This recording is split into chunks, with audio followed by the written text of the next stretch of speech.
السلام علیکم دوستو، کیسے ہیں؟ ویلکم ٹو اردو والی سرکار۔ دوستو اس ویڈیو میں آپ کو ایک پھل کے فائدے بتانے جا رہا ہوں جس کا نام ہے بیر۔ یہ عام سا پھل اور بہت سستا ہے۔ اس ویڈیو کو پلیز پورا دیکھیے گا۔ آپ نے سنا ہوگا کہ ادھوری جو جانکاری ہوتی ہے وہ خطرناک ہوتی ہے، تو مکمل انفارمیشن کے لیے پوری ویڈیو دیکھیے گا۔ اگر ویڈیو اچھی لگے تو چینل کو ضرور سبسکرائب کیجیے گا۔ بیر کا جو پہلا فائدہ ہے وہ دست اور اسہال۔ دست اور اسہال کی صورت میں اس کا استعمال معدے اور آنتوں کی کمزوری دور کرتا ہے۔ 12 گرام جنگلی بیر کی جڑ اور 7 عدد کالی مرچ پیس کر پانی میں ملا کر دن میں 3 بار پلانے سے پیچس اور مروڑ دور ہو جاتے ہیں۔ اس کا جو دوسرا فائدہ ہے وہ پیٹ اور آنتوں کے کیڑے۔ پیٹ میں کیڑے ہو جانے کی صورت میں اکثر صحت خراب رہتی ہے۔ کیڑوں کے خاتمے کے لیے میٹھے بیروں کو کچل کے پانی نکال کے اس کا استعمال پیٹ سے کیڑے خارج کرنے میں بہترین کردار ادا کرتا ہے۔ خون کی صفائی۔ بیر کا استعمال خون کے زہریلے مادے خارج کر کے خون صاف کرتا ہے۔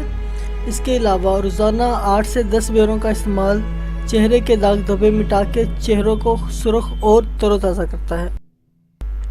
ٹوٹی ہڈی۔ بیر کی گٹھلی کو بیکار سمجھ کر پھینک دیا جاتا ہے، لیکن بہت کم لوگ اس بات سے واقف ہیں کہ اگر اس کو پیس کر پانی میں اتنا جوش دیں کہ پانی گاڑھا ہو جائے اور ٹوٹی ہوئی ہڈی کی جگہ پر لگائیں تو ہڈی جڑ جاتی ہے۔ اس کے علاوہ بچوں کے پاؤں پر اگر اس پانی سے مالش کی جائے تو ہڈیاں مضبوط ہو جاتی ہیں۔ بال لمبے اور مضبوط۔ بیر کے پتوں کو پانی میں اچھی طرح ابال کے اس پانی سے بال دھوئیں تو بال لمبے، مضبوط، خشکی سے پاک ہو جائیں گے۔ پرانے زخم۔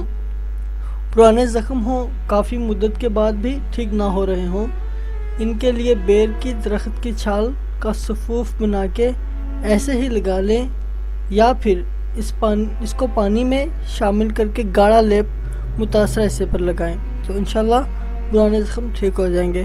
دوستو اگر آپ کو یہ انفارمیشن اچھی لگی ہو تو پلیز میرے چینل کو سبسکرائب کیجئے اور جانیے ہر طرح کی انفارمیشن اردو والی سرکار سے۔ ویڈیو دیکھنے کا بہت بہت شکریہ۔